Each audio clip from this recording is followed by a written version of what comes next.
Salam əziz müəllimlər. Bu gün məktəbəqədər təhsil müəssisələrinin müdir vəzifəsinə işə qəbul imtahanlarında istifadə olunacaq və bu çərçivə sənədi əsasında müəyyən edilən mövzular üzrə məntiq suallarına, məntiq testlərinə baxacağıq. Bu gün statistika, baxın burada məntiqi riyazi test tapşırıqlarının 2-ci bölməsi olan statistika bölməsinə aid suallara baxacağıq. Belə ki, bu bölmədən diaqram şəklində verilənlərin məntiqi təhlili ilə bağlı suallara baxacağıq. Birinci sual, başlayaq elə ilk sualdan. Aşağıda malın alış və satış qiymətinin diaqramı verilmişdir. Satış qiyməti 400 manatdırsa, alış qiyməti neçə manatdır? Deməli, müəllimlər, bilmək lazımdır ki, dairənin və yaxud çevrənin bucaq ölçüsü 360 dərəcədir, ümumi bucaq ölçüsü. Yəni, biz bir nöqtə ətrafında fırlanaraq dairə yaratsaq, çevrə yaratsaq, bu 360 dərəcə bir bucaq əmələ gətirəcək. Bu 360 dərəcəlik bucağın 240 dərəcəsi satış qiymətinə aiddir. 240 dərəcə satış qiymətinə aiddirsə, gəlin bu sualı başqa bir lövhəyə köçürək, başqa bir yerə köçürək. Rahat olsun bizə burada işləmək. Sualların ikisini saxlayaq hələlik. Aha. Deməli, 240 dərəcəyə uyğundur neçə manat? Və satış qiyməti bizdə neçə manatdır? 400 manat. 240 dərəcəyə 400 manat uyğundur. 360 dərəcə dedik çevrənin ümumi bucaq ölçüsü.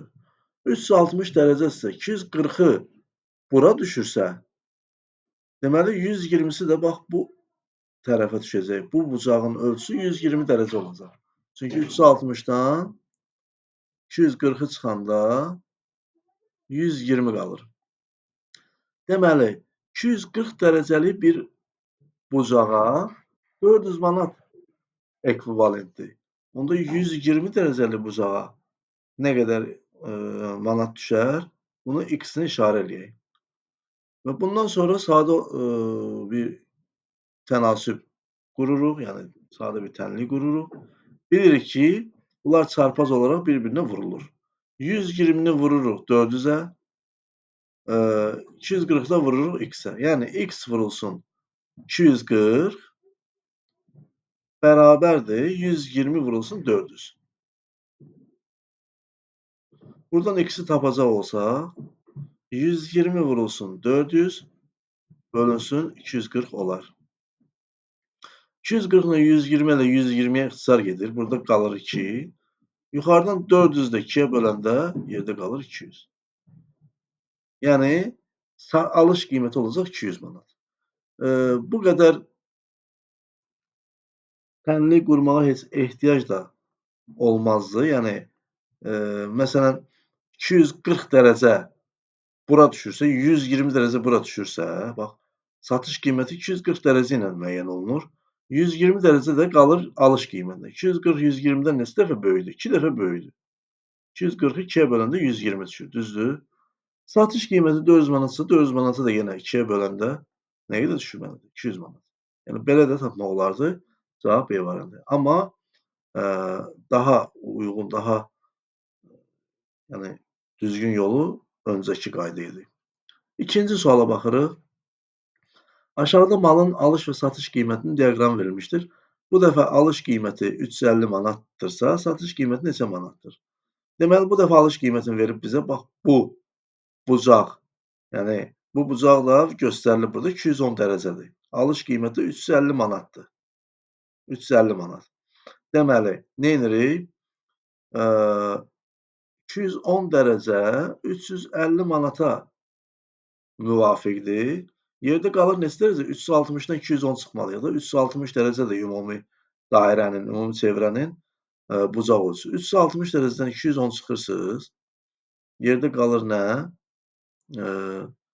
150 dərəcə təbii ki. 150 dərəcəyə də x manat uyğunlaşdıracaqsınız.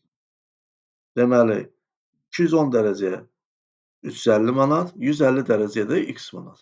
Yenə burdan tənasib qurursunuz. Buradan x-i tapmaq üçün x bərabərdir. Bunları çarpaz bir-birinə vururuq. 150 vurulsun 350. Bölürük x-in qarşısındakına. Yəni x-in çarpaz olaraq qarşısındakına bölürük. Bölünsün 210. Vəssalam, sıfırlar ixtisar getdi. Buradan da deməli 21 bölünür 7-yə düşür. Qalır 3. Bu 35 də 7-yə bölünür, qalır 5. 150 də 3-ə bölünür. Burada qalır 50. 50-ni də yuxarıdakı 5-ə vururuq. Olur 150. X-i tapdıq 150. Deməli, satış qiyməti 150 manatdır. Yəni, alıblar 350 manata, satıblar, üzr istəyirəm, bir dəqiqə. Alış qiyməti 210 dərəcə ilə ölçülüb, satış qiymətinə qalır 150 dərəcə. 150 dərəcə, bir dəqiqə. 50-ni 5-ə vuranda 250 eləyir. 150 yox. 250. Burada da texniki bir səhv oldu. 250 manat. 350 manata alıblar. 250 manata satıblar. Demək ki, nə ediblər? 100 manat ziyan ediblər. 100 manat ziyana düşüblər. Belə.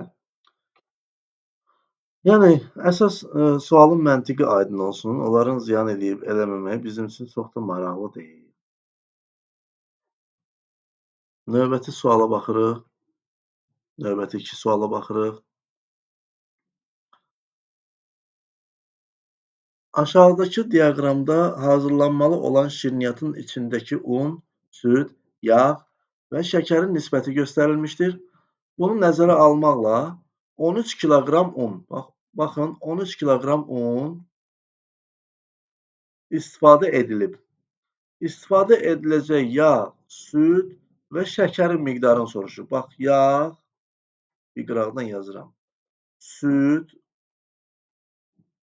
və şəkərin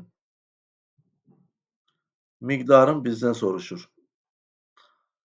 Ümumi 13 kiloqram un istifadə olunub. Deməli, biz bu buzaqlarla ifadə eləməyə çalışaq. Deməli, bu hissə una düşən hissədir və bura 13 kiloqramdır.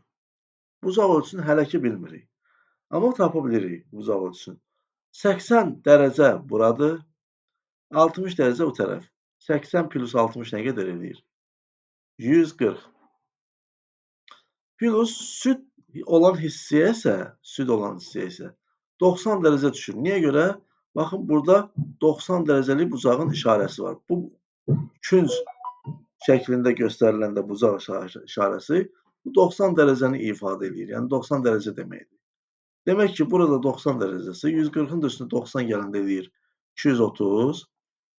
360. Deməli, bax, bu 3 buzaq bir yerdə 200, 3 dənə buzaq, 3-ü bir yerdə, 3-ünün cəmi bir yerdə 230 dərəcə eləyirsə, bura qalır nə qədər? Təbii ki, 130 dərəcə. Çünki 360-dan 230 çıxsaz, qalacaq 130 dərəcə. İndi ona düşdü 130 dərəcə. 130 dərəcəlik bucağa 13 kiloqram düşür. Tapaq görə 1 dərəcəlik bucağa nə qədər düşər? X kiloqram. Buradan x-i tapsaq, x bərabər 1 vurulsun 13, eləyir 13, bölünsün 130. Burada 130-dan 13 elə 13 ixtisar gedir, qalır 10-da 1. Yəni 10-da 1 kiloqram. 1 dərəcəyə 10-da 1 kiloqram düşür. Vəssalam.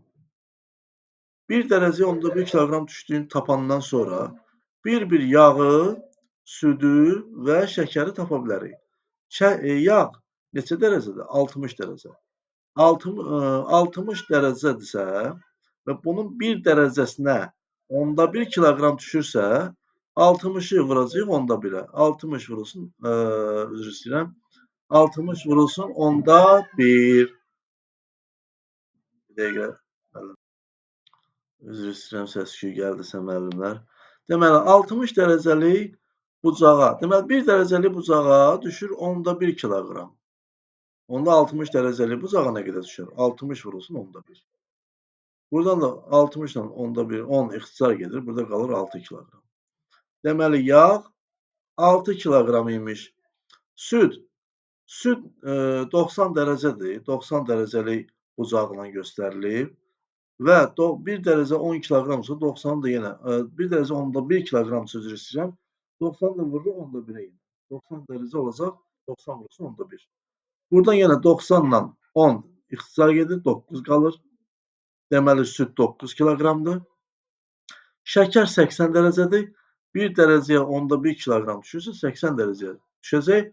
80 vurulsun 10^1, bu da edir 8 kiloqram. Bu da elədir 8 kiloqram.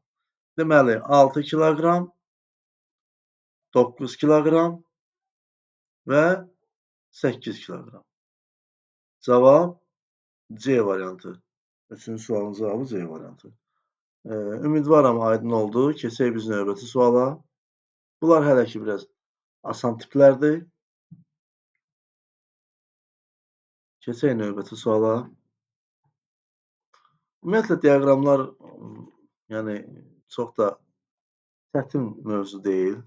Diaqram şəklində verilənlərin təhlili biraz riyazi bacarıq tələb edir. Riyazi qavrayışı yaxşı olanlar bu bölməni sevir. Riyazi qavrayışı yaxşı olmayanlar bu bölmədən nifrət eləyir. İndi aşağıdakı dairəvi diaqramda alma, heyva və ərik yığımının ümumi məhsul yığımında payı təsvir edilmişdir.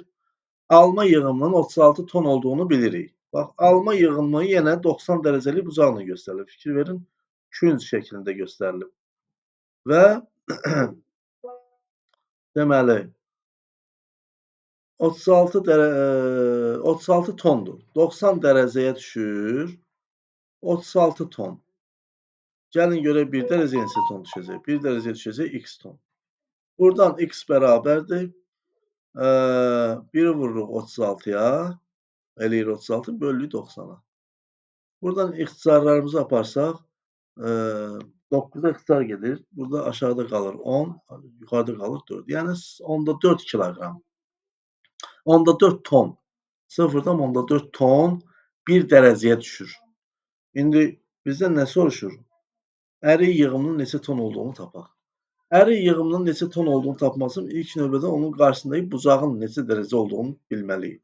90 dərəcə almaya düşür, 170 dərəcə heyvəyə. 170 ilə 90-ı toplayanda neçə eləyir? 260 dərəcə. Deməli, yerdə qalır nə qədər? 360 dərəcəlik bir bucaqdır bu dairə. Onu 260-ı düşür bunların payına, alma ilə heyvanın payına. Yerdə qalır demək ki 100 dərəcə. Ərik üçün qaldı 100 dərəcə. İndi biz 1 dərəcəyə 0,4 ton düşdüyünü bilirik. Onda 100 dərəcəyə neçə ton düşər? 100 vurulsun 0,4. Buradan 100 olacaq. 100-ü 0,4 tona vuranda olur 40 ton. Vəssalam. Ərik yığımını soruşurdu. Ərik yığımı B variantı 40 ton. Keçirik növbəti suala. 5-ci sual.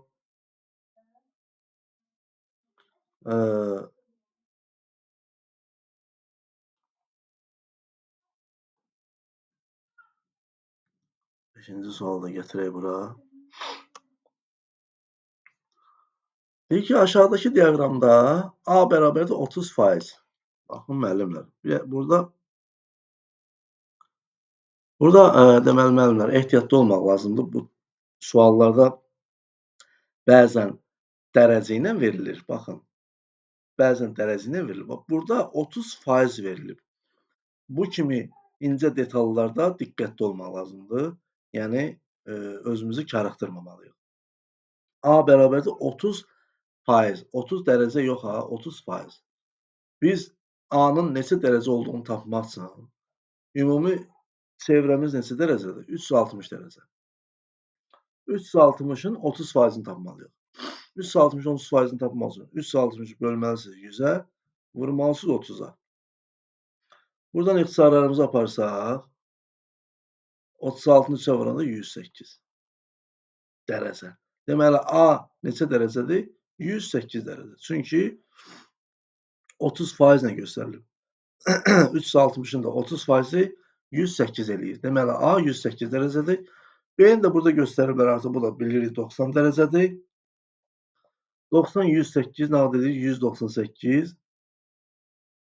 Yerdə qalır nə qədər? Deməli, 162 dərəcə. Deməli, C-yə qalır, C-nin payına düşür 162 dərəcə. İndi bizə nəyi soruşur? B bölünsün C nəyə bərabər olar? Aha. Bizdən əslində bizə burada, indi biz bu dərəcələri hesabladıq. Hə. İndi bu dərəcələr 360-ın neçədə bir hissə, neçə hissəsini təşkil edir? Yəni, nisbətə baxacağıq burada. 90 dərəcəlik bucaq 360-ın neçə hissəsini təşkil edir? Onu tapmaq üçün 360-ı bölməliyik 90-a. Böləndə düşür, təbii ki, 4. Bu da 4 bölünsün 1 deməkdir. Bunu çeviririk, 4də 1 yazırıq. Çünki 90 dərəcəlik bucağın 360-ın neçə hissəsini təşkil elədiyini tapmaq üçün əslində biz 90-ı sanki 360-a bölməliyik də. 90-ı 360-a bölməliyik. Rahatçılıq üçün mən burada 360-ı 90-a böldüm. Yəni 90-ı da 360-a böləndə 4də 1 qalır. Yəni bu hissə B-yə düşən hissə ümumi çevrənin 4də 1 hissəsidir. Sonra 108 dərəcəlik hissə 360-ın neçə hissəsidir? 108 bölürük 360. İndi burada hər ikisi bunların 9-a bölünür. 108-i 9-a böləndə səhv eləmirəmsə 12 qalır. Bəli, 12. Bu da 9-a böləndə 4. Hətta bunlar da 4-ə ixtisar gedir. Yuxarıda qalır. Yox, 360-ı 9-a böləndə 4 yox, 40 daha doğrusu. 4 nədir? 40. İndi bunlar yenə 4-ə ixtisar gedir. Yuxarıda qalır 3, aşağıda qalır 10. Deməli, A hissəsi 10-da 3 hissəsini təşkil edir. Bax, A-ya düşən A-nın payına düşür. Çevrənin neçə hissəsi? 10-da 3 hissəsi. Biraz kənardan yazaq. Bax, bura düşür 10-da 3 hissəsi. İndi gəl C-ni tapaq. 162-ni bölək 360-a. 162 də 9-a bölünən ədəddir. Bəlkə də hətta 18-ə bölünən ədəddir. Baxaq. Deməli, bəli, 18-ə bölünən ədəddir. 18-ə bölünəndə 9 düşür. 8, 9, 72, 9, 1, 9, o da 7, 16.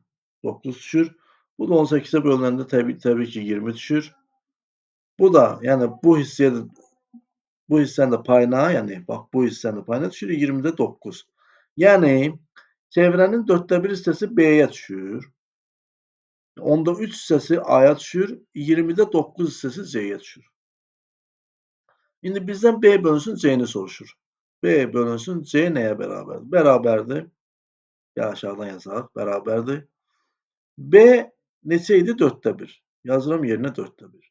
C neçə idi? 20-də 9. Yazıram yerinə 20-də 9. 4də 1 bölünsün 20-də 9. Bu, belə bir halda, yəni belə bir bölmə əməliyyatını yerinə yetirmək üçün aşağıdakı kəsrin məxrəcini yuxarıdakı kəsrin sürətinə vurmaq lazımdır. Yəni 20-ni vururuq 1-ə, yazırıq sürətə. 20-ni 1-ə vuranda 20 edir. Və ortada qalanları da bir-birinə vururuq, məxrəcə yazırıq. Yəni aşağıdakı kəsrin sürətini yuxarıdakı kəsrin məxrəcinə vururuq. 9 4-ə vururuq, yazırıq 36. 36 ilə 20 4-ə ixtisar gedir. Burada düşür 9, burada düşür 5. Yəni nəticə etibarilə cavabımız 9-da 5 alınmış olur. 9-da 5 hardadır? D variantındadır. Ümid edirəm aydın oldu. Aydın olmazsa videonu geri çevirib yenidən baxa bilərsiniz. Sonra növbəti sual.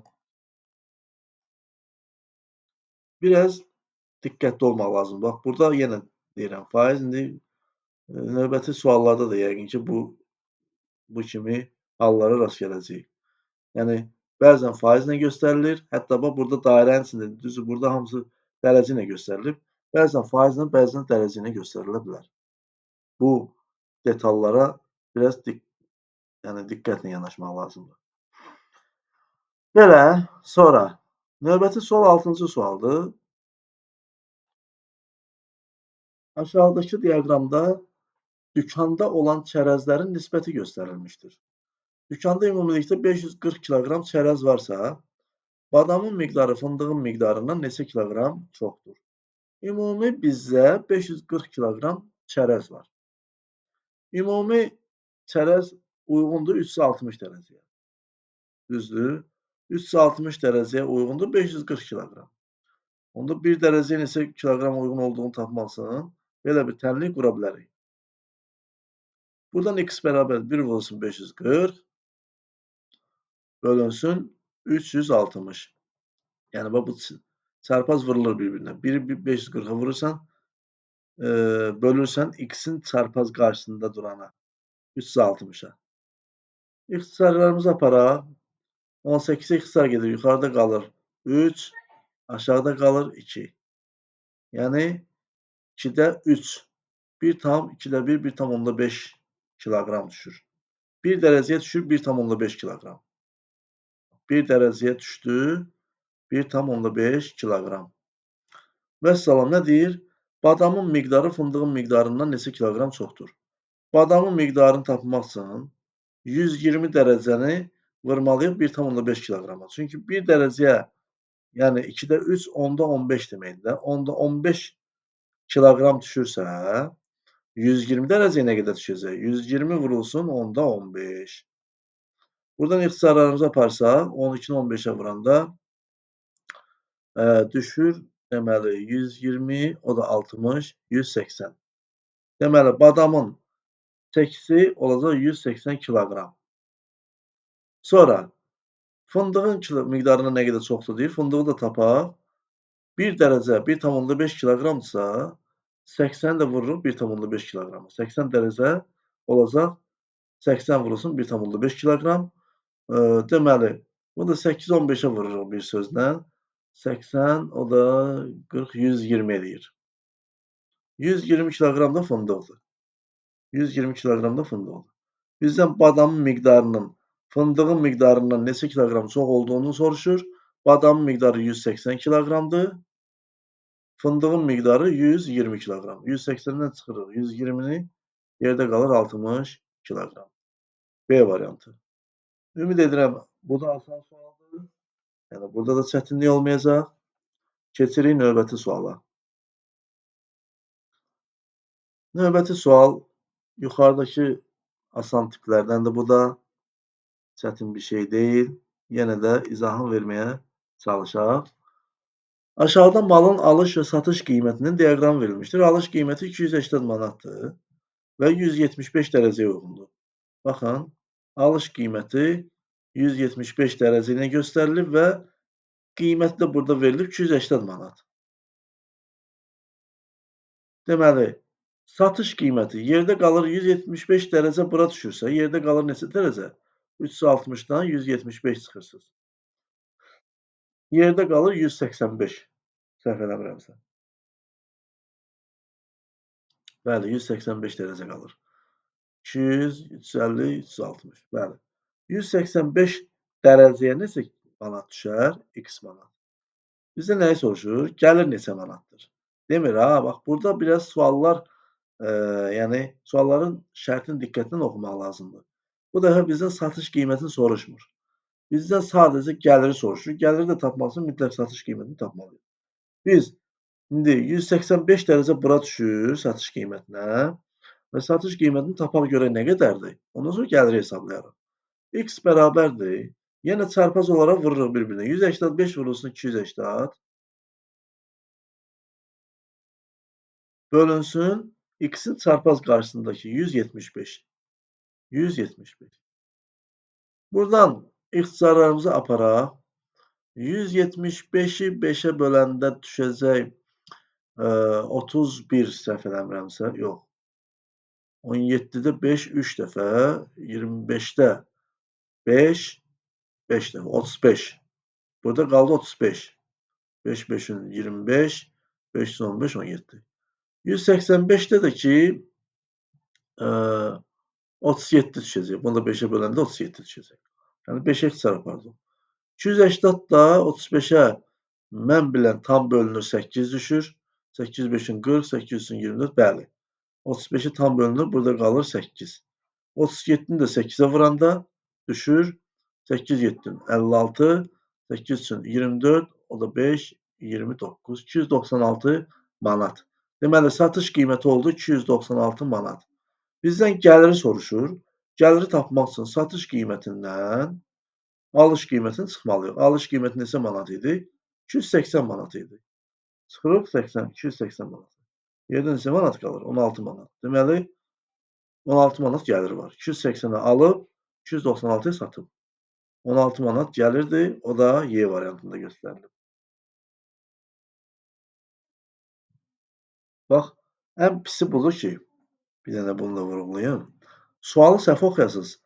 Tələsəsiz, görəsiz asan sualdır. Asan suallarda daha çox səhv eləyir. Bütün ümumiyyətlə belə deyək, həm magistra hazırlaşan tələbələr olsun, həm dövlət qulluğuna hazırlaşan müdavimlər olsun. Ümumiyyətlə də insan asan suala rast gələndə tələskənliyə yol verir, amma sualın şərtini diqqətlə oxumaq lazımdır. İndi bax, burada sualın şərtini səhv oxusaz, tapacaqsınız 296-nın satış qiymətin, görəcəksiniz variantda var, götürüb 296-nı nişanlayacaqsınız, cavab səhv çıxacaq. Ona görə sualın şərtini mütləq diqqətlə oxumaq lazımdır. Keçirik növbəti sual, 8-ci sualdır.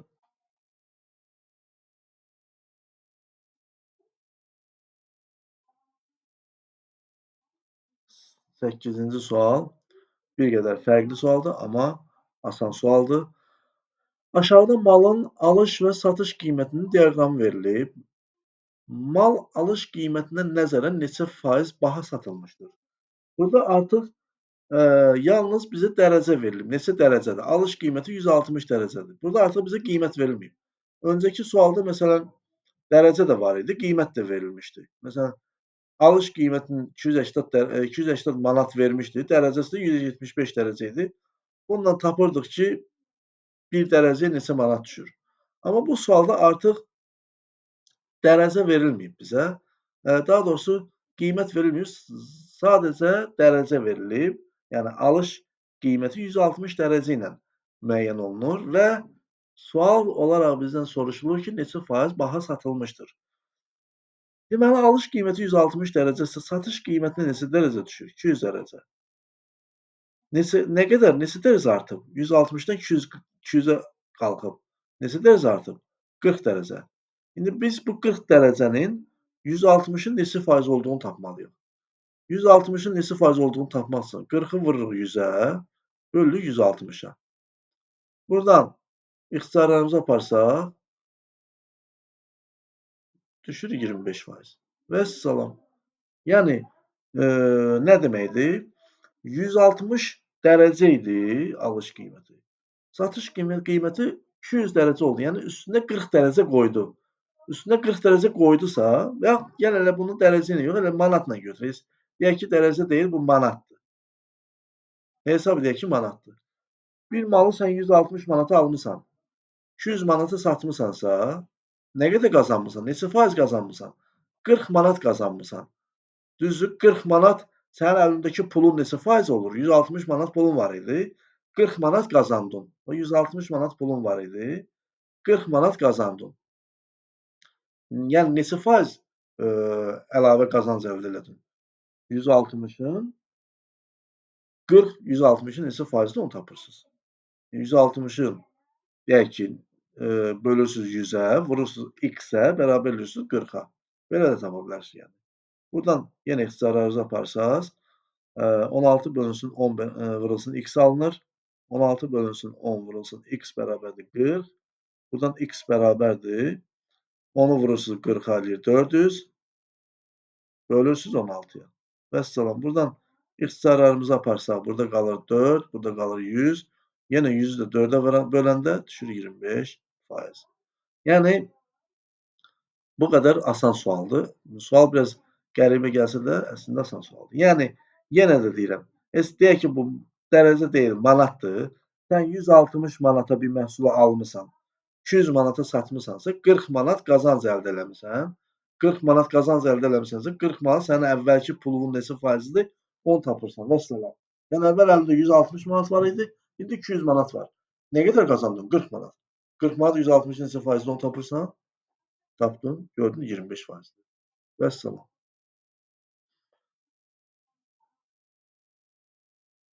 Keçirik növbəti suala. 9-cu sual.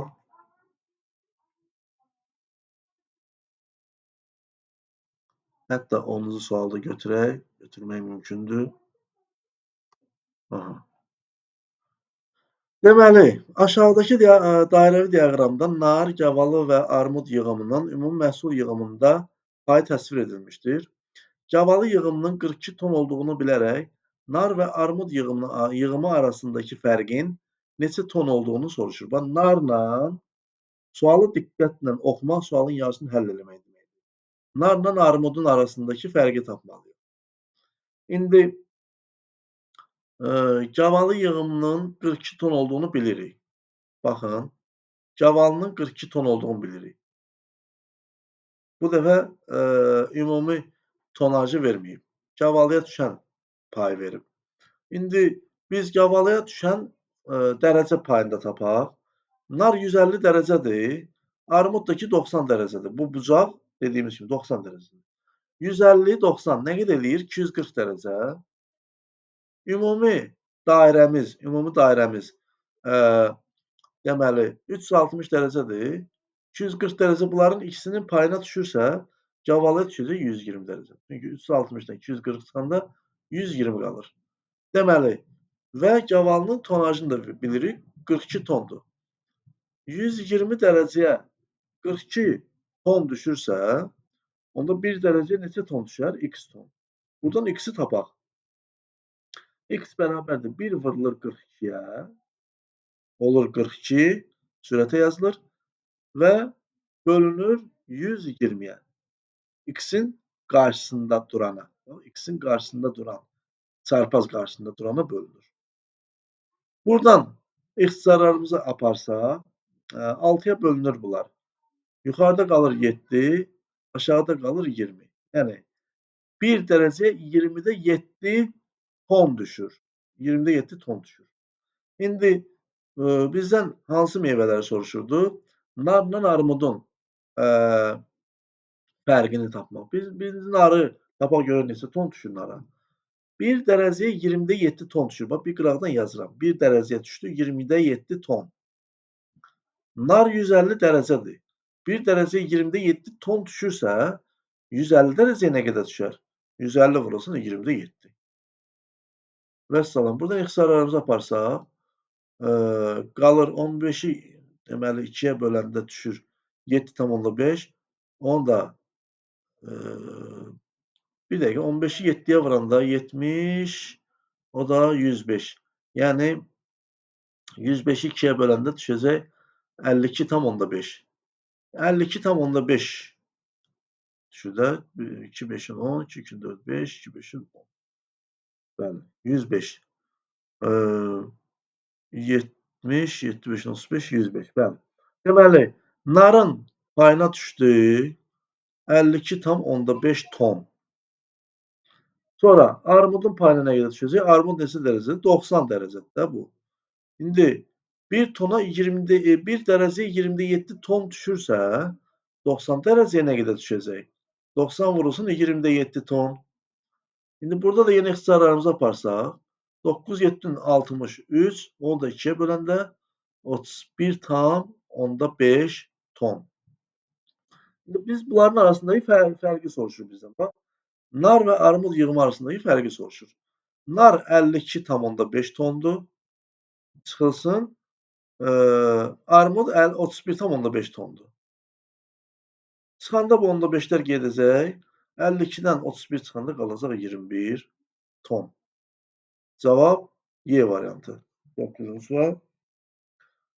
Ümid edirəm aydın oldu. Aydın olsa keçək növbəti suala. Keçdik növbəti suala. İndi aşağıdakı diaqramda hazırlanmalı olan şirniyyatın içindəki un, süd, yağ və şəkərin nisbəti göstərilmişdir. Şəkər və südün birlikdə miqdarı 15,3 kiloqram olarsa. İndi yenə baxaq. 80 dərəcə şəkərə düşür, 30 dərəcə yağa. 80, 30 nə qədər eləyir? Üstə gəlin, 80 üstə gəlsin 30. Bir də burada süd var, bu da 90 dərəcə. Bunları toplayırıq. Üçü bir yerdə olur 200 dərəcə. 80, 30, 110, o da 90, 200. Bax, bu 3 bucaq, 3 dənə bucaq bir yerdə 200 dərəcədirsə, ona nə qədər qalır? Ona qalır 160 dərəcə. Deməli, bura qaldı 160 dərəcə. İndi deyir, şəkər ilə südün birlikdə miqdarı 15,3 kiloqramdır. Şəkərlə südün ikisinin birlikdə dərəcə ölçüsü nə qədərdir? 80 şəkərdir, süd də 90-dır. İkisi bir yerdə eləyir 170 dərəcə. Və 170 dərəcəyə düşür nə qədər? 15,3 kiloqram. Bax, şəkərlə südün birlikdə miqdarı 15,3 kiloqramdır. Onda 1 dərəcəyə nə qədər düşər? X kiloqram. Yenə buradan x-i rahatlıqla tapa bilirik. X bərabərdir 15,3-ü vururuq 1-ə yazırıq sürətdə. Məxrəcdə yazırıq 170 belə. Sonra nə deyir? Un və yağın birlikdə miqdarı neçə kiloqram olar? Aha. 1 dərəcəyə düşür. Bunlar lap ixtisar apara bilərik.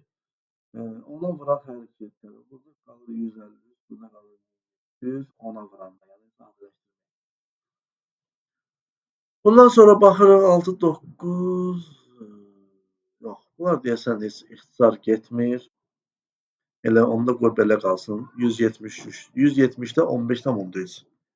Yəni 1 dərəcəyə düşür, 1 dərəcəyə düşür. Bax bu. 170-də 15,3 kiloqram. İndi baxaq görək. Əslində bu biraz daha asan yolu olmalıdır. Baxacağıq. 1 dərəcəyə bu qədər düşür. İndi nə deyir? Un və yağın birlikdə. Un 160-dır, yağ 190-dır. Yağ 30-dur. İkisi bir yerdə eləyir 190 dərəcə. İndi 1 dərəcəyə bu qədər kiloqram düşürsə, 190 dərəcədə düşəcək. 190 vurulsun bu. 170-də 15,3. İndi görək ixtisar gedir. Burada sıfırlar getdi. Yuxarıda qaldı 19 vurulsun 15,3. Aşağıda qaldı 17. Bunları bir-birinə vurub bölmək lazımdır. Yəqin ki, nəticə alınacaq. Vuraq bölək. 153 17-yə bölünürmü? Bölünə bilərmi? Bəli, 150 əslində deməli bölünür də. Deməli 19 vurulsun 15,3 bölünsün 17. Ya bunların sürət və məxrəcini 10-a vuraq. 19 vurulsun 153 bölünsün 170. 170-i elə 17 vurulsun 10 kimi yazaq. 153 bölünsün 170, 17 vurulsun 10. Bax, bu 153 17-yə ixtisar gedir. Yuxarıda qalır, səhv eləmirəmsə 9. Səhv eləmirəmsə yuxarıda 9 qalır. Yəni, ona vuranda 170 eləyir. O da 153-dürsə 9 düşəcək. Bəli. 19-u da 9-a vuranda, məxrəcdə qaldı 10. 19-u 9-a vuranda düşəcək 171. Bunu da 10-a böləndə düşür 17,1 kiloqram. Cavabımız D variantı. İndi gəlin bunun biraz daha asan üsuluna baxaq. Daha asan üsulu nədir? Bunları hissələrlə, nisbətlə, deməli, nisbətlə ifadə eləyəcəyik. Baxırıq, ona nə qədər düşür dedik? 112, 160 dərəcə qaldı da ona. Bura 90 dərəcədir. Gəlin də bunları nisbətlə ifadə eləyək. 90 dərəcə bir yaxud tapdıq ki, 360-ın 4də 1 hissəsidir. Südə düşür 4də 1 hissəsi. Düzdür? Ümumi məhsulun 4də 1 hissəsi südün payına düşür. 80 360-ın neçədə 1 hissəsidir onu tapaq. 80-ə bölək 360-a. Buradan istiharlarımızı aparsaq, burada qalır 2, burada qalır 9. Bu da eləyir 9-da 2 hissəsi. İndi bizdə nədir? Şəkərlə südün birlikdə. 9-da 2 ilə 4də 1 toplayaq. 36-da 8, deməli 9-a bölün 4, 4 2 8, 4-ə bölün 9, 9 9. 36 17. 36 17 bu ikisinin payına düşür və ümumi məhsulun 36-da 17 hissəsi 15,3 kiloqram eləyir.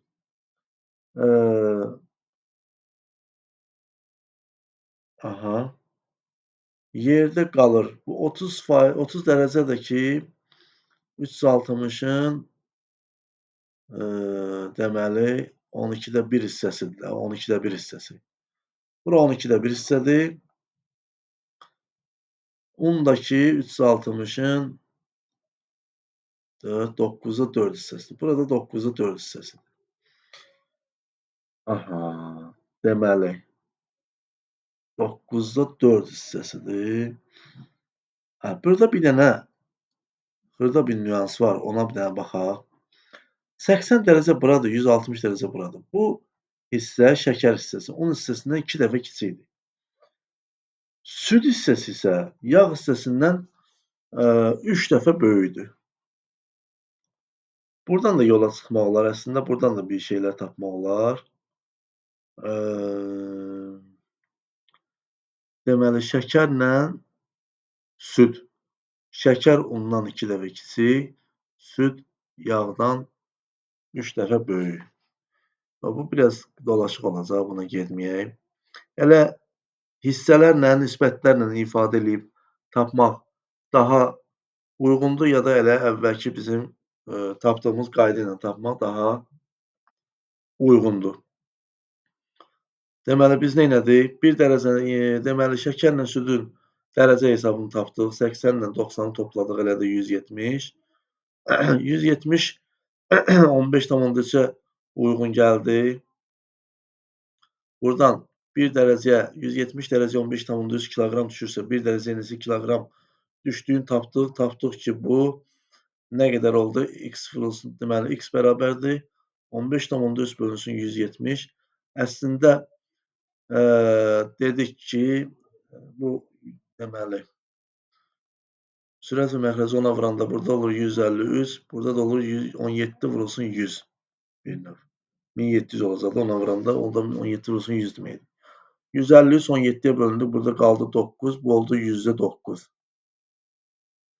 Yəni 1 dərəcəyə düşdü 100-də 9. Yəni x bərabər oldu 0,9 kiloqram. Bax, bu daha asan yoldur. 1 dərəcəyə düşür 0,9 kiloqram. Onda 30 dərəcə budur, 160 dərəcə budur. 190 dərəcəyə nə qədər düşəcək? 190-a vuracaq 0,9-a. Vəssalam. Buradan dedik ki, 19-u vururuq elə bil 0,9-a. Buradan da tapırıq 10-da 9 yazsaq bunu, vuraq 19-a. 9 19-a vuranda 171 eləyir. Ona böləndə olur 17,1 kiloqram. Bu ən elə asanı, ən sadə yolu bu oldu məsələn. Yəni mən istədim biraz sadələşdirilmiş variantını tapım, amma gördüm ki, digər variantlar daha dolaşıqdır. Elə ən rahatı budur. Məsələnin məntiqini başa düşmək, məsələni həll eləmək deməkdir. Yəni onun nə yolla həll eləyirsən elə, əsas odur onun məntiqini düzgün başa düş. Keçirik növbəti suala. 11-ci sualdır növbəti sual. 11 ilə 12-ni götürə bilirik. Yox, götürə bilmirik. İkisini bir yerdə götürə bilmirik. Əslində biraz kiçiltsə ekranı, aha, götürə bilərik. Aha.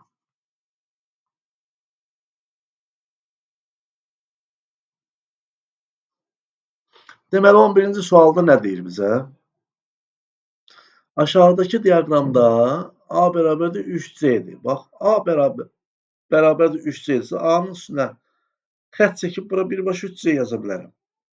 B də bərabərdir 2A, yəni B bərabərdir 2 vurulsun A-nın yerinə 3C yaza bilərəm də. 2 vurulsun 3C, o da eləyir 6C. 6C. Deməli, B-ni də silirəm, yerinə yazıram 6C. Və bundan sonra deyir, B-nin dərəcə ölçüsünü tapın. İndi bax, C, 3C, 6C. Ümumi bizə neçə dərəcəni verəcək? 360 dərəcə. Çünki dairə çevrə 360 dərəcədir və 1, 2, 3 dənə də dilimdən ibarətdir. Biri C-dir, biri 3C-dir, biri 6C-dir.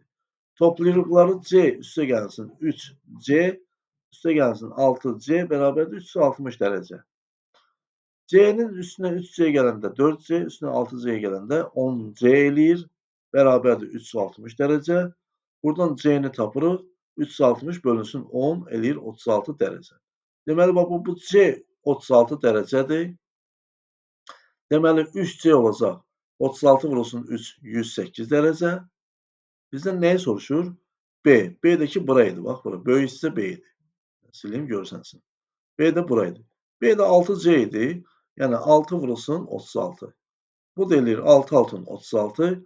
6 üçün 18. O da 3, 21, 216 dərəcə. Y variantı. Yəni, bu qədər sadə. Növbəti sual. Növbəti sual. Deməli.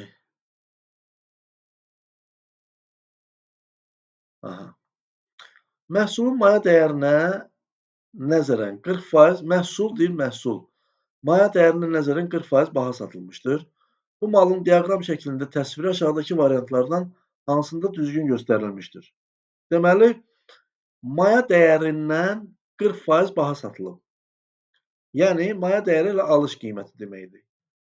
Bu hissə, bax, maya dəyəri olan hissə nədirsə, onun 40%-in gəlirik üstünə, deməli, satış hissəsi qalmalıdır. Yəni, baxın, baxaq A variantına, başa düşəcəksiniz.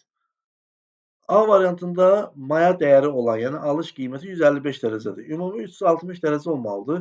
155 dərəcə satış qiymətidir, maya dəyəridir. 360-dan 155 çıxanda qalır 195. Səhv eləmirəmsə, yoxsa 185. 200 90 50 140 yox 205 dərəcə daha doğrusu. 205 dərəcə. 205 dərəcə, bəli. 200 150 350 360. Deməli səliqəli yazaq. Deməli bax A variantında satış qiyməti oldu 205 dərəcə. İndi 155 dərəcənin 40% nə qədər eləyir? Tapaq. Deyir ki, 40% bahalaşıb da. 155-in 40% eləyir. Bölürsən 100-ə vurursan 40-a. Buradan ixtisarlarımızı aparsaq. Bu da 2-yə ixtisar gedir. Burada qalır 2, burada qalır 5. 155-i də 5-ə böləndə düşür 31. 31. 31-i də bu 2-yə vuranda eləyir 62%. 62% bahalaşıb. Bax, bu A variantında satış qiyməti 205 dərəcədir və maya dəyəri 155 dərəcədir. Bu diaqrama əsasən deyə bilərik ki, burada məhsul 62% bahalaşıb. Amma bizdən nə deyir? Bizim məsələmizin şərtində 40% deyir bahalaşmalıdır. Demək ki, A variantı doğru variant deyil. Sildik A variantı, getdi. Sonra B variantına baxırıq, 160 dərəcə. 160 dərəcə budursa, 200 dərəcə buradır. Və ya bunu tapmışdıq əslində. 160 dərəcə 40 dərəcə artıb olub 200 dərəcə. Demək ki, 25% bahalaşıb. Burada 25% bahalaşma gedib.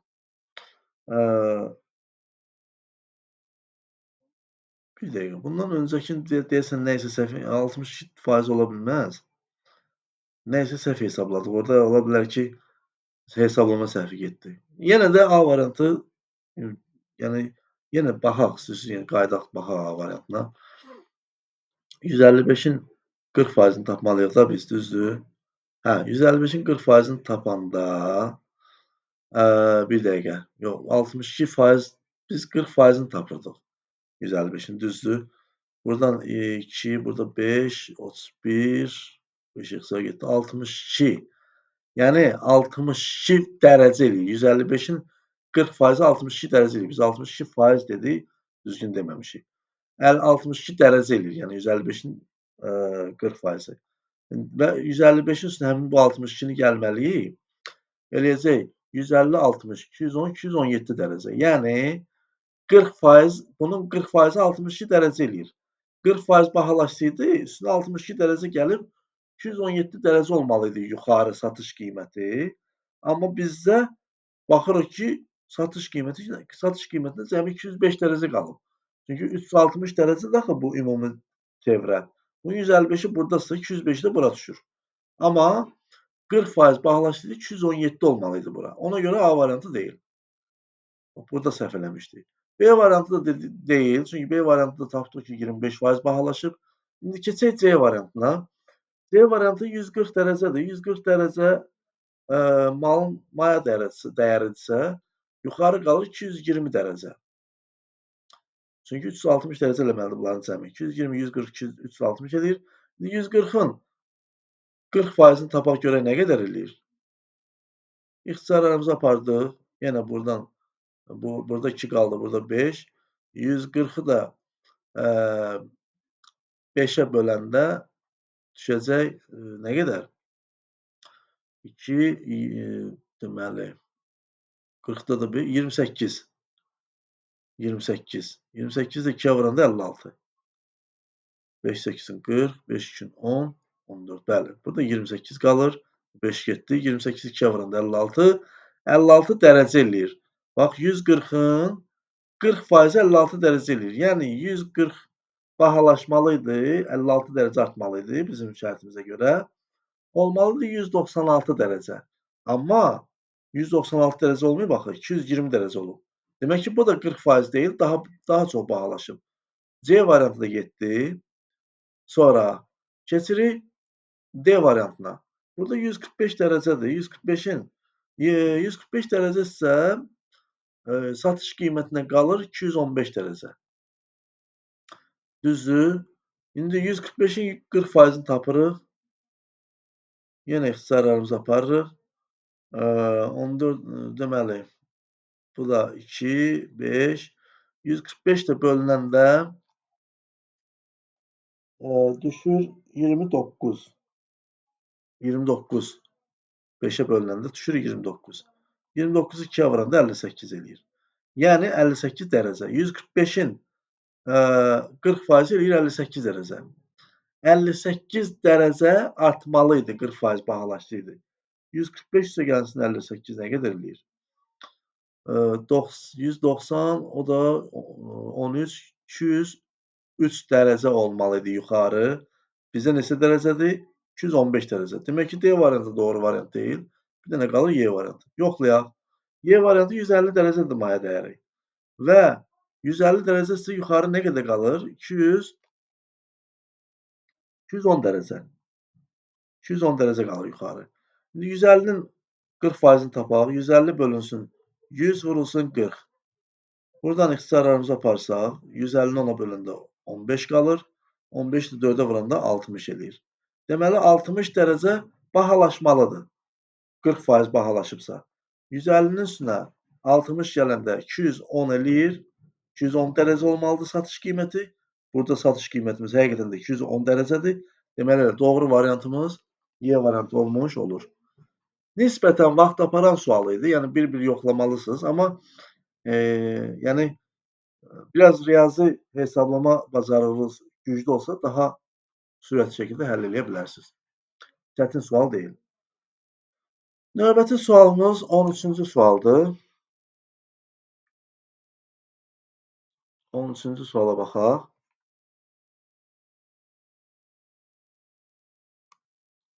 Aha. Deməli, burada sual belədir. Sual işarəsinin yerinə uyğun gələn variantı tapın. Bax, burada verilib A, B, C, D bərabərdir sual. Yəni, A nəyə bərabərdir? B nəyə bərabərdir? C nəyə bərabərdir və nəhayət D nəyə bərabərdir, onu tapmalıyıq. Variantlara baxsaq, K deyilən bir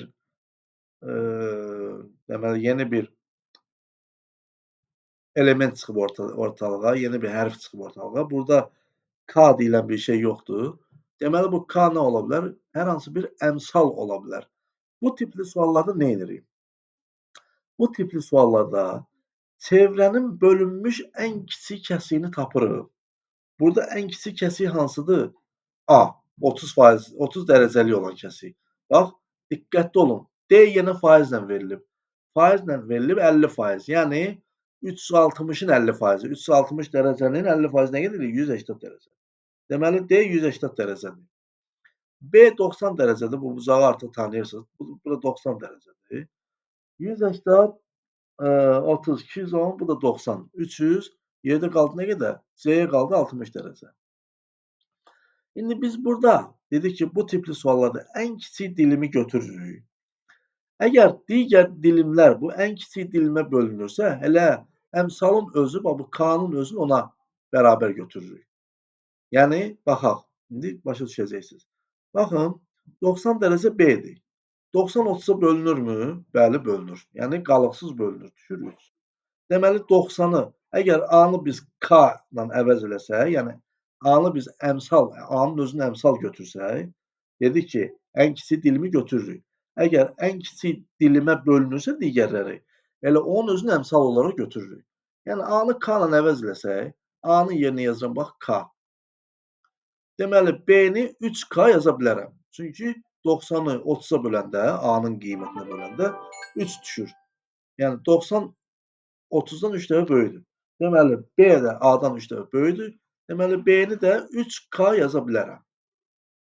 Sonra 60 C. C 60-dır. 60 30-dan neçə dəfə böyükdür? 2 dəfə böyükdür. Deməli, C-ni də 2K yaza bilərəm. Düzdür? Çünki A-nı biz 30 dərəcəli bucağı biz K ilə işarələmişik artıq. C-ni də 2K yaza bilərik. 180 özü də 30-a tam bölünür və 6 düşür. 6 dəfə böyükdür 30-dan. Deməli, 180 hansıdır? D-dir. Deməli, D-ni də 6K olaraq götürə bilərik. Deməli, A K-dır. A-nı K ilə əvəzlədik. Onda B olur 3K, C olur 2K, D də olur 6K. K, 3K, 2K və 6K. Baxırıq cavab variantlarına. Yəni K-nın qarşısında bilirsiniz ki, 1 var da, 1K deməkdir bu.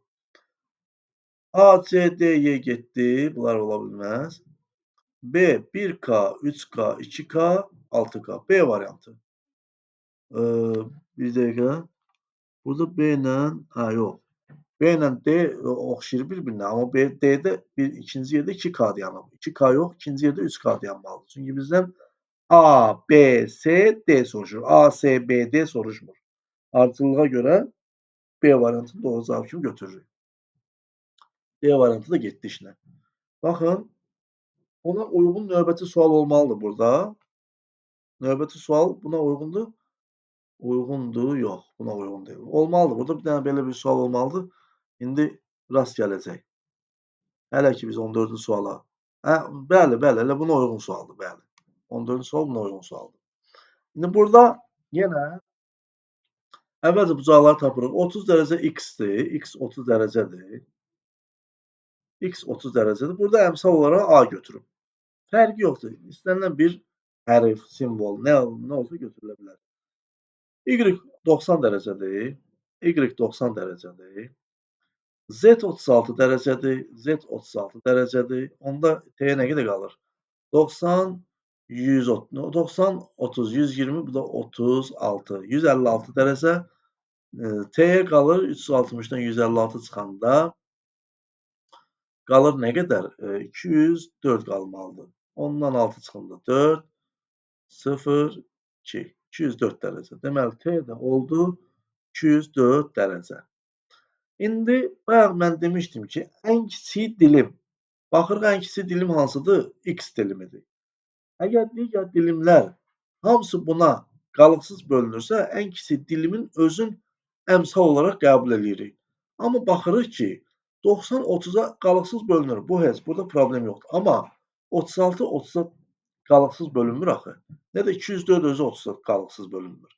Demək ki, biz burada ən kiçik dilimi əmsal olaraq götürə bilmərik.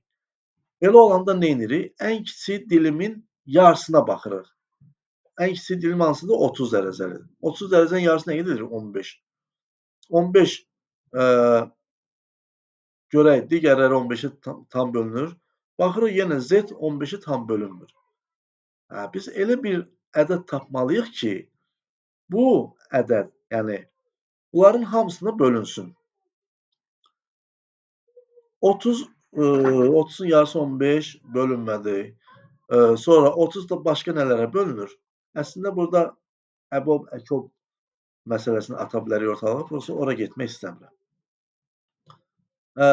Deməli, bunların 4-ü üçün bax 30, 90, 36 və 204 üçün əbobu tapmalıyıq. Ən böyük ortaq bölən. Ən böyük 4 üçün ən böyük ortaq böləni tapsaq, onu əmsal olaraq götürə bilərik. İndi o dərəcədə dərinliyə girmirəm, çünki əbobu tapmaq üçün bunları siz sadə vuruqlara ayırmalısınız. İndi mən sadəcə 30-un vuruqları arasından bir əmsal çıxardacağam. 30 bax, yazıram 30-un vuruqlarının qarşısına. 30-u 2-yə bölürəm, düşür 15. 15-i 3-ə bölürəm, düşür 5. 5-i də 5-ə bölürəm, düşür 1. 30-un vuruqları hansılardır? 2 vurulsun 3, vurulsun 5. İndi dedik ki 15 olmadı da. 15, 36 15'e bölünmür. 15'i necə almışdıq? 3'ü 5'e vuranda 15 edir. İndi gəl 2'ni 3'e vuraq. Və yaxud 2'ni 5'e vuraq. 2'ni 5'e vuranda 10 edir. Yenə 36 10'un tam bölünmür. 2'ni 3'e vuranda 6 eləyir. Diqqətli olaq. 2'ni 3'e vuranda 6 eləyir. İndi 6 30'a tam bölünür, bölünür. 90 daha doğrusu 36'ya tam bölünür, bölünür. 96'ya tam bölünür, bölünür.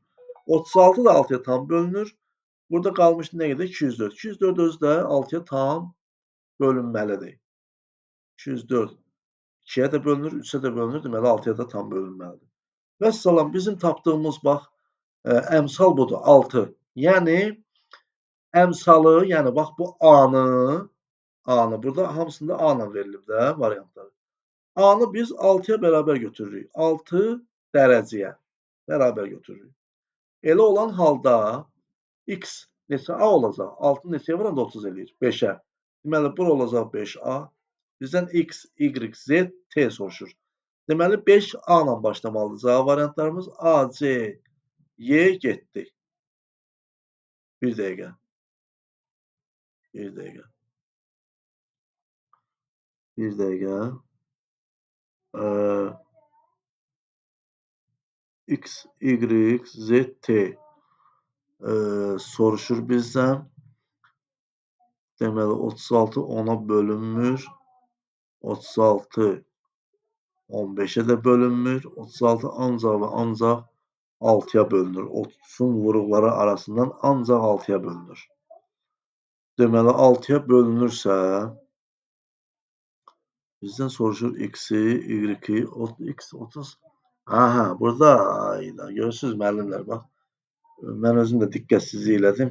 Bu 30 dərəcə deyil, 30%'dir. Çox üzr istəyirəm. Yağdan ona fikir vermirəm. 30%'dir. Bax, görürsünüz necə çaşdırır. İmtahanda belə şeylərdə mütləq diqqətli olmaq lazımdır. 30%'dir, 30 dərəcə deyil. Deməli, 30 faiz isə 360'ın 30%'ini bir biz tapmışdıq. Deyəsən, 100 30 108 dərəcə eləyir də, 108 dərəcə. Bura 108 dərəcədir əslində, 30 dərəcə deyil. İndi artıq məsələ aydın olacaq. Bura 90 dərəcə idi. 108, 198, o da 36 nağd eləyir. Deməli, x-in payına düşdü 108, y-in payına düşdü 90, z 36 dərəcədir. T də olacaq 126, bu da 108, 234, yerdə qalır 226 dərəcə. T-də 226 dərəcədir. Həqiqətən də 234 ilə 226, 126 dərəcəyə daha doğrusu 126 dərəcə. 126 dərəcə. 10, 5, 6, 360 dərəcə eləyir bunların cəmi. Hə. T 126 dərəcədir. 126 dərəcə. Aha. İndi tapaq, baxaq görək əmsal nə ola bilər. Burada ən kiçik dilim hansıdır? 36 dərəcə. 90 36-ya tam bölünmədiyinə görə yenə də ən kiçik dilimi götürə bilmirik əmsal kimi. Onun yarısına baxırıq. 36-nın yarısı nə qədər edir? 18. 18 90 18-ə bölünür. 108 18-ə bölünürmü? Deməli 108 18-ə bölünür. Səhv eləmirəmsə. Deməli, düşəcək nə qədər 108-i 18-ə böləndə? 108 18-ə bölünürmü? Xeyr, bölünmür axı. Bölünmür. Onda 36 deməli ən kiçik dilimin yarısının yarısına bax. Yarısı 18 oldu. 108 18-ə tam bölünmədiyinə görə bunun da yarısına baxırıq. 9-a baxırıq. Deməli 99-a tam bölünür. 36 9-a tam bölünür. 108 9-a tam bölünür.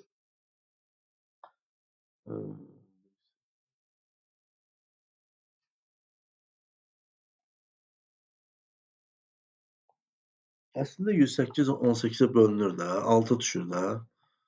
108 18-ə bölünür. Bəli. 9-a baxmaya ehtiyac yoxdur. Elə 18-dir. 108 bölünür də 18-ə. 18-i neçəyə vuranda? 6-ya vuranda. 6 8-in 48. 6 1-in 6 o da 4. Yəni, bəli, bəli. 108 də bölünür. 126 da bura idi. 126 da 18-ə bölünür. Bəli, bölünür. O da düşür 7. Bəli. Artıq tapdıq ki, əmsalımız, yəni A-mız 18 dərəcədir. Bunu tapandan sonra artıq digərlərini ifadə eləyə bilərik. Baxaq. Deməli, x 108 dərəcədirsə və əmsalımız da 18 dərəcədirsə, 108 18-ə böləndə düşür 6. Buraya yazırıq 6A. B ilə D variantları getdi. Sonra x-in dalınca y-i soruşur. Y 90 dərəcədir, 90 dərəcədir və əmsalımız 18-dirsə 90-ı 18-ə böləndə düşür 5. Yəni 5A. 6-nın ardından 5 gəlməlidir. Y variantı da getdi. Sonra x, y, z. Z olmalıdır 2A və salam A variantı. C variantı da getdi.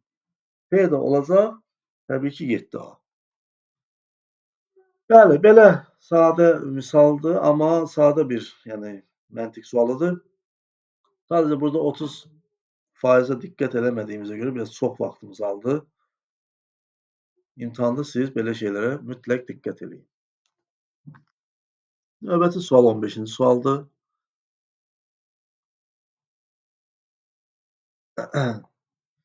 Deməli 3x bərabərdir 2t-yə. Bir tərəfdən yazıram. 3x bərabərdir 2t. Buradan x-i tapıram. 2t bölünsün 3. Bu bizim x-imizdir. Bax, bura x. 2t bölünsün 3'dür. Z də bərabərdir 4y-dir. Bax, z bərabər 4y o deməkdir ki, z y-dən 4 dəfə böyükdür. İndi fikir verin. T-ni bizə verib 108 dərəcə. Onda x nə qədər olur? 2 vurulsun 108 bölünsün 3. 108 3-ə bölünür. Bölünməlidir. 36 düşür. 2-ni də 36-ya vuranda 72. Deməli, bu x olur 72 dərəcə. 108 ilə 72-ni toplayanda nə qədər eləyir? 180 dərəcə. Demək ki, bax, bu ortadan keçən düz xətt tam olaraq nədir?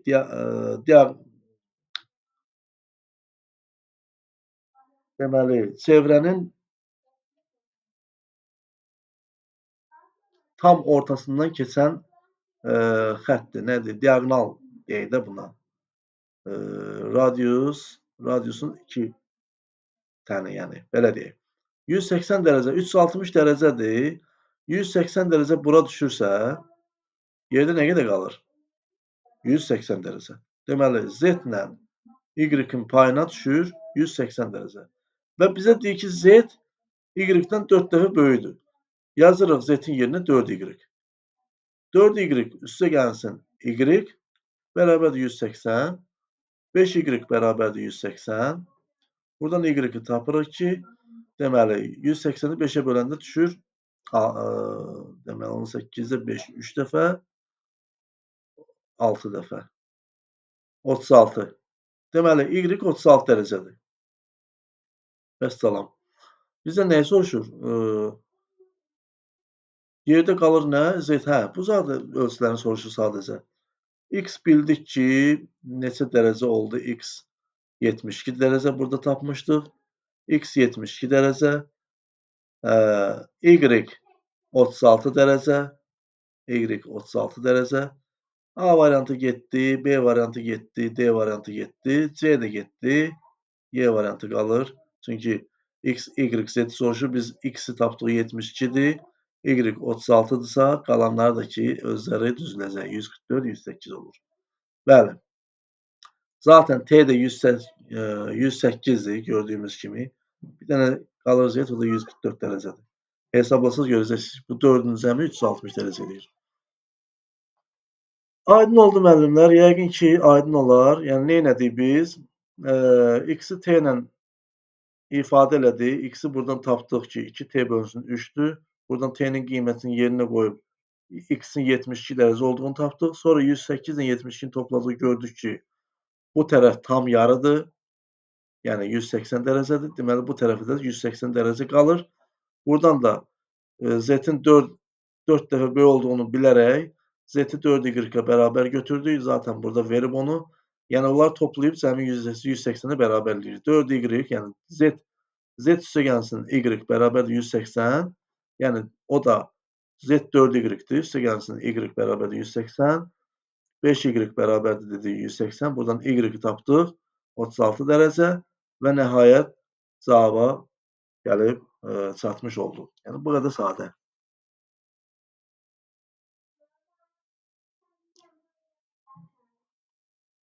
16-cı sual növbəti sualdır. Burada artıq dairəvi diaqramla sütunlu diaqramı qarşılaşdırma bacarığımız olmalıdır. Dairəvi diaqramı verib, deyir ki, buna uyğun sütunlu diaqram hansı olacaq? Deməli, baxırıq nəyə? Yenə bucaqlara baxırıq. 120 dərəcəlik bucaq X-dir. X bərabərdir 120 dərəcə. Y 90 dərəcədir. Y 90 dərəcədir. Z 30 dərəcədir. Deməli, 120, 90, 210, o da 30, 240. T-yə də qalır yenə 120 dərəcə. Deməli, bizim əlimizdə 2 dənə 120 dərəcəlik bucaq var. Baxın, X diliminə düşən bucaq 120 dərəcədir. T diliminə düşən bucaq da 120 dərəcədir. Deməli, bizim axtardığımız cavab variantlarında 2 dənə eyni hündürlükdə olan sütun olmalıdır və bu sütunlar ən hündür oldu. Digərlərindən hündür olmalıdır. Çünki digərləri 90 və 30-dur. Y ilə Z-in payına 90 və 30 düşür. 120 bunların ikisindən də böyükdür və 2 dənə bərabər və ən hündür sütunlar bir-birinə bərabər olan 2 dənə hündür sütun axtarmalıyıq. Baxırıq A variantında görürük ki, həqiqətən 2 dənə ən hündür sütun bir-birinə bərabərdir. Deməli, A variantı doğru variant ola bilər. Baxırıq B variantında burada ən hündür sütun bir dənədir və buna bərabər olan ikinci hündür sütun yoxdur. Ona görə B variantı getdi. C variantında da həmçinin bir dənə hündür sütun var, ona uyğun ikinci bir hündür sütun yoxdur. Amma D variantında 2 dənə hündür sütun var bir-birinə bərabər və digərlərindən hündürdür bunlar. Ona görə D variantında hələ ki saxlayırıq. Keçirik Y variantında burada ən hündür sütun bir dənədir, ondan ikincisi yoxdur, ona görə Y variantı getdi. Qaldı A-nın D variantı. İndi hündür sütunlarımız hansılardır? X və T olmalıdır da. Baxırıq A variantında X, bax X sütunu buradır. Düzdür? X sütunudur biri və ikinci hündür sütunumuz da hansıdır? T sütunudur. Ona görə deyirəm ki, doğru cavabımız elə A variantıdır. Yenə də D variantını yoxlayaq. D variantında X sütunu fikir verin. Y sütunundan kiçikdir. Hündür sütun Y sütunudur. Bu ola bilməz. Çünki Y 90 dərəcədir, X 120 dərəcədir. X Y-dən hündür olmalıydı. Odur ki, D variantı doğru cavab ola bilməz. Doğru cavabımız elə A variantıdır. Bu qədər sadə. Yəni ki, sütunlara baxırıq, hansı hündür olmalıdır. Hansı, yəni təbii ki, böyük dərəcəyə daha böyük, daha hündür sütun uyğunlaşdırılmalıdır. Keçirik növbəti suala. Növbəti sualımız 17-ci sualdır.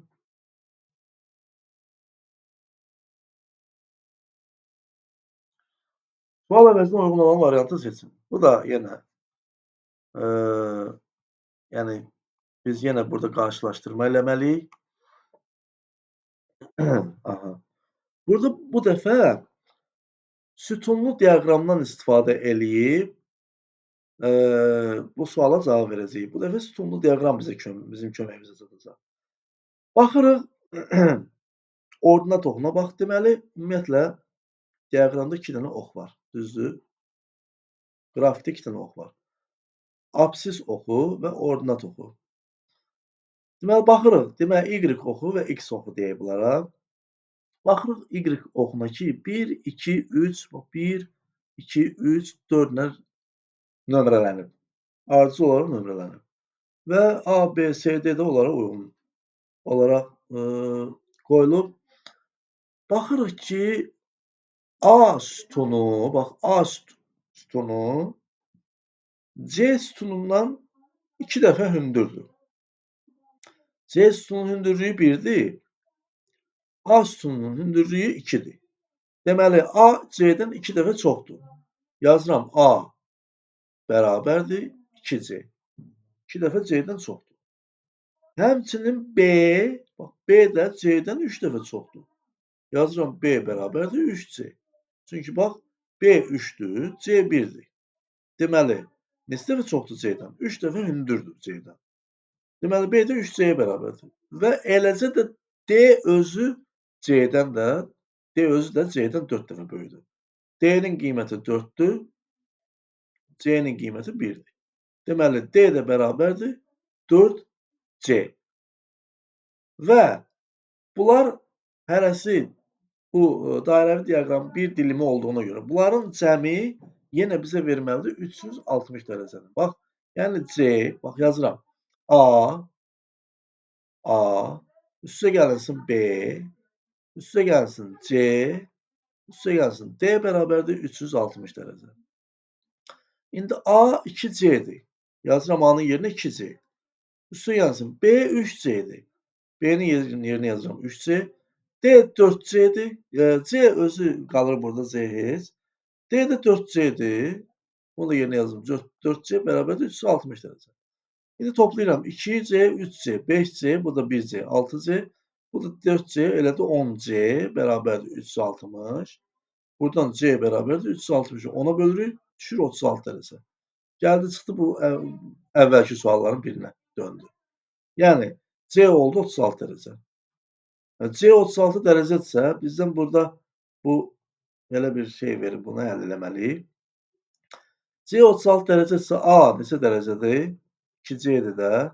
A vurulsun 2, A bərabərdir 2 vurulsun C, yəni 2 vurulsun 36 bərabərdir. A oldu 72 dərəcə. B 3C-dir, yəni B bərabərdir 2 vurulsun 3. 2 vurulsun, daha doğrusu 3 vurulsun C, 3 vurulsun 36. Bu da eləyir 108 dərəcə və nəhayət D 4C-dir, yəni 4 vurulsun 36, bu da eləyir, səhv eləmirəmsə 144 dərəcə. C özü də ki 36 dərəcədir, bunu da yazaq bura. Vəssalam, bu qiymətləri qoyaq yerinə. Bax, yazılıb burada A plus D, A plus D çıxılsın, B plus C bərabərdir. A 72 dərəcədir, 72 üstə gəlsin. 144, D 144 dərəcədir. Çıxılsın, B 108 dərəcədir. B üstə gəlsin, C də ki 36 dərəcədir. Vəssalam, bu oldu ibtidai sinif çalışması. 140, 70, 210, o da 6, 216. 216 çıxılsın. 216 çıxılsın. Bir dəqiqə müəllimlər. Aha. Deməli 216 çıxılsın 144. 216-dan da 144 çıxanda deməli 56 16 eləyir 72 dərəcə. Vəssalam, B variantı. 17-ci sual B variantı. Yəqin ki, müəllimlər aydın oldu. Keçirik növbəti suala. Növbəti sual 18-ci sualdır. Son 2 sualımız qalıb. İkisini yox, 3 sualımız qalıb.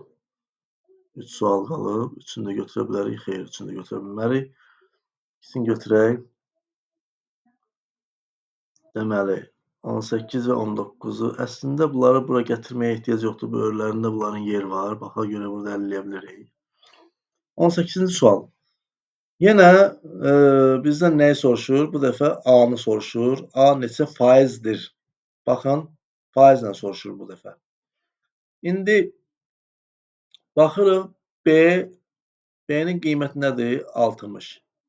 Bax, sütunlu diaqrama əsasən deyirəm ki, B-nin qiyməti 60-dır. Yəni 60 dərəcə deyil ha bu, faiz. Yəqin ki, burada faiz hesabıdır. Çünki C 350 göstərir. B 60-dırsa, C 350-dirsə, yəni ola bilməz ki, axı bu 360 dərəcədən çox ola bilməz. Belə bir şey belə bir hal ola bilməz yəni. B-nin qiyməti 60-dır. Baxaq görək burada nə göstərir bizə. A-nın qiyməti 280-dır.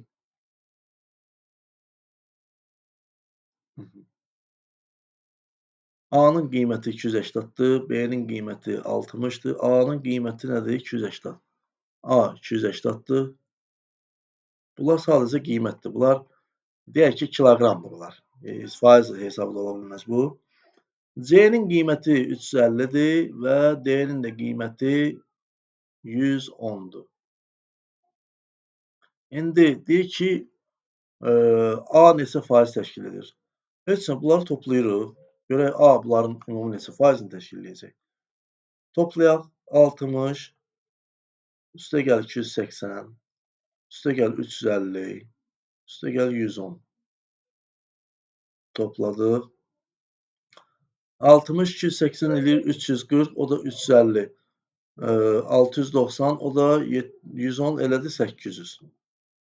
İndi 280, 800-ün neçə faizdir onu tapmalıyıq. 280-i vururuq 100-ə, bölürük 800-ə.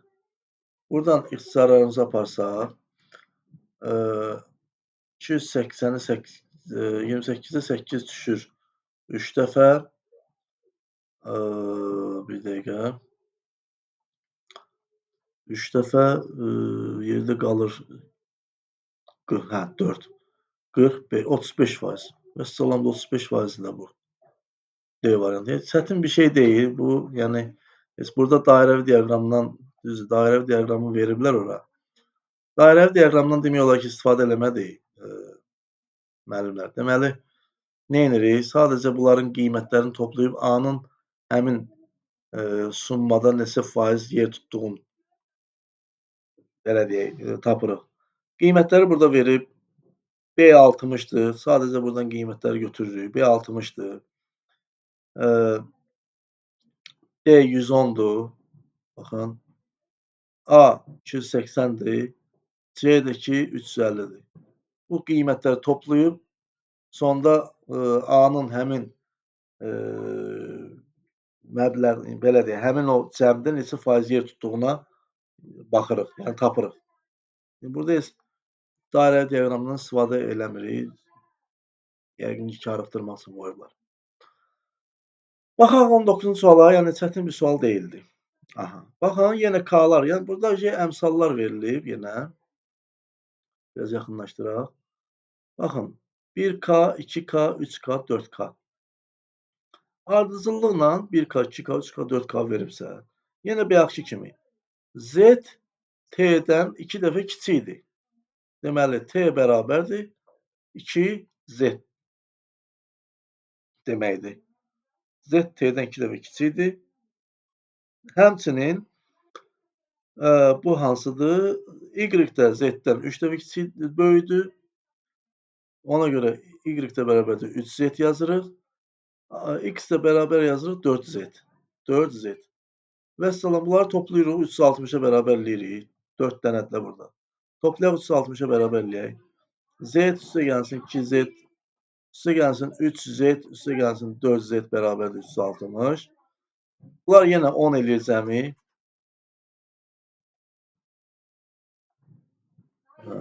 Deməli, 10Z bərabərdir 360.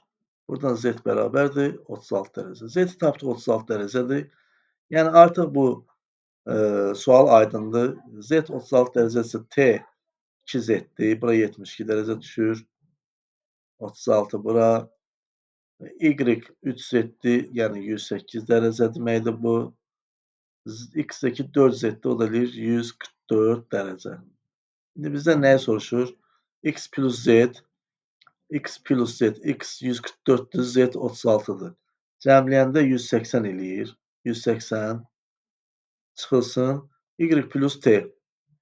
Bu da yəqin ki 180 eləyəcək. Çünki 180 bura eləyirsə, 180 də bura eləyəcək. Həqiqətən də 108 ilə 172 toplayanda 180 eləyir. 180-dən də 180 çıxanda 0. Cavab Y variantı. Yəni bu boyda sualın cavabı 0-dır. Belə müəllimlər və sonuncu sual X plus Y plus Z plus T 100% təşkil eləyir və yəni bu da sadə sualdır. Z-in qiyməti neçədir? 30. Y-in qiyməti neçədir? 120. Sonra Y-in qiyməti 120. X-in qiyməti neçədir? 90. Və T-nin qiyməti neçədir? 60. Bunları cəmləyirik. 150, o da 150, 300. 300 100% təşkil edir. İndi deyir ki,